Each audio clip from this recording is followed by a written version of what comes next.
Hi friends, আজকে 8 তারিখ।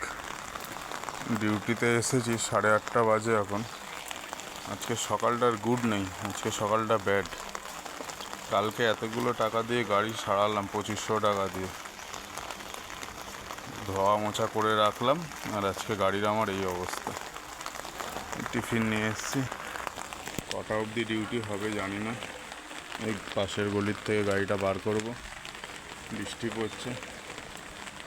সকালবেলা ঘুম থেকে উঠলাম, উঠে মনটা খারাপ হয়ে গেল। এটা আমার একটা ভালোবাসার গাড়ি। কুকুর বিড়াল ক্ষতি করলো না মানুষ ক্ষতি করলো জানি না, যেই ক্ষতি করলো, কুকুর বিড়াল ক্ষতি করলেও তাদেরকে ধন্যবাদ, মানুষ ক্ষতি করলেও তাদেরকে ধন্যবাদ। মাথা টেনশান আর পাচ্ছি না। যাই হোক, ডিউটি করি, ঠান্ডা মাথা, কিছু করার নেই।